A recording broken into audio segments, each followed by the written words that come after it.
waar wi di seen émission bi fekk jigéen ñi yëngatu ci tool yi moo dellu si ñu ngi ci ànd ak sunu sponsor leader di Astol di indi engrais foliaire yu am doole yi te yomb boole ceeg engrais araw yi ñuy sotti ci tool yi jënd ci produit Astol yi mooy dooleel Mas Agri ngir mu dem fekki jàmbaar yi ci tool yi di yëngatu di suqali réew mi ak kër gi. Maymuna na nga def. ça va Mohamed maa ngi fi Espoir. Maymuna dafa mel ni yaa ngi pare sa campagne di am looy waajalaat de. waaw ñu ngi ci commencement campagne bi ñu ngi ci préparatif terrain bi la ñuy réaménager nii. bon campagne nawet ngay def wala jamono yi. waaw campagne nawet lañ nekk di def nii. ban culture ngeen bëgg def ci nawet bi. chou. chou ngeen bëgg def. waaw chou lañ bëgg a def. waaw mais yéen seen soble bi des moom bari na de qu'est-ce qui s'est passé. waa yii bulbe ay kii la bulbe yi. n'est-ce pas noonu la. waaw. dañ ko xalaat dugalaat. au mois d'octobre wala. non tout de suite. tout de suite pour mu ànd tuuti nawet. waaw pour mu ànd ak nawet bi. te mooy variété takaay bi. waaw mooy variété takaay bi. d'accord dañ koy dugalaat nii. mais période bi est-ce que c'était facile pour duggaat campagne directement nii surtout période bi ñu toll nga xam ne nawet bi ça commence quoi. non période nawet bi moom yombul pour nga dugg campagne. machine pour offset beeg yooyu yomboon na parce que pour amoon machine rek problème la woon. toog nañ plus d'un mois di wër machine. bon bilan campagne soble bi yow loo ñu ci mën a wax. waa dans l'ensemble ça va. ça s'est bien passé. soo xoolee ñaata sac nga ci amoon ci kii boobu. waaw mën naa ne am naa ci 650 sacs. mënoon na ëpp sax mënoon naa am 1000 sacs mais dama bëri ay perte naa plus de 450 sacs am naa ay pourriture yu bëri. ah bon. oui. donc 600 sacs yi mooy 600 sacs yi nga xam ne jaay nga leen ko. waay 600 sacs yi nga xamante ci 600 sacs yi sax am na pourriture après. à peu près combien.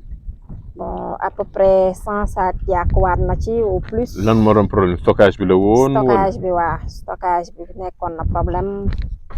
lan la tool bi fii moo amul lieu de stockage wala. waa bon fii moo fi nekk garab bi mais dañ defoon benn erreur dama def erreur. yóbbu ko ci benn poulailler ñu dencal ma ko foofu. c'était l'erreur à ne pas commettre. qu'est-ce qui s'est passé foofu ndox amul woon wala. foofu dafa serré woon. waaw. tàngaay bi jàpp ko. et puis voilà tàngaay bi daal. ndoxu taw laalu ko. ndoxu taw laal na ko am na yi mujj yi. bi mujjee taw duggoon na foofu. ok mais kon léegi quelle est la stratégie on va reprendre l'oignon l'année prochaine wala dañuy bàyyi nii. bien sûr on reprend. wala soble moom kenn du ko bàyyi. non soble kenn du ko bàyyi Mohamed. mais bon léegi beneen affaire mooy sur l'aspect commercial. est-ce que bon sa charge yëpp mujjoon nga leen mën fay.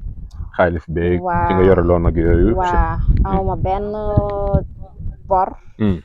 voilà yi ma waroon liquider yëpp fay naa.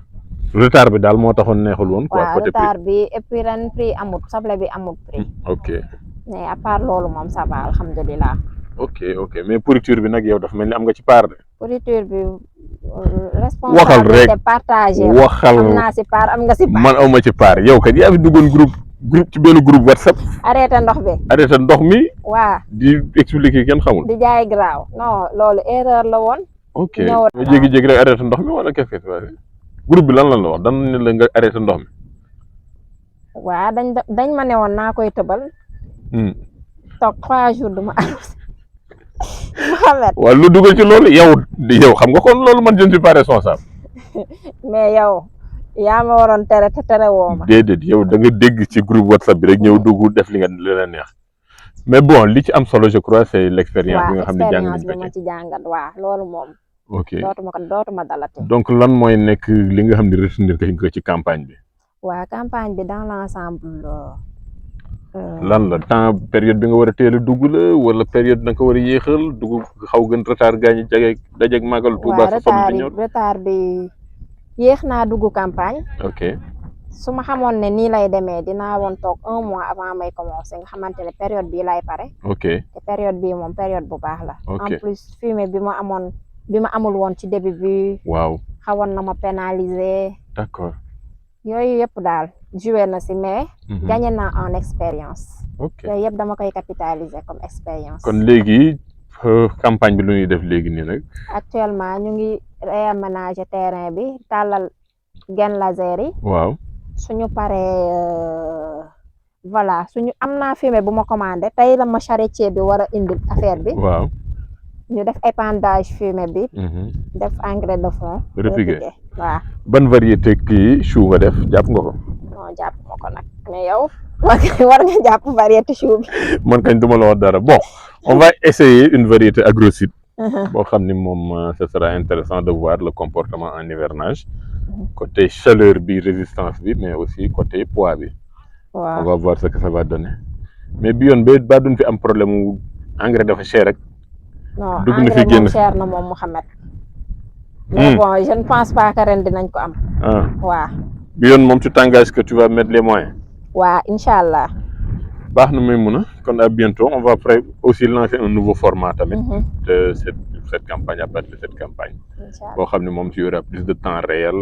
sur li nga xam ne moom la ñuy def ci tool bi quoi. incha allah. à bientôt quoi. merci. sama maama boy li ma waxoon gis naa sama maama boy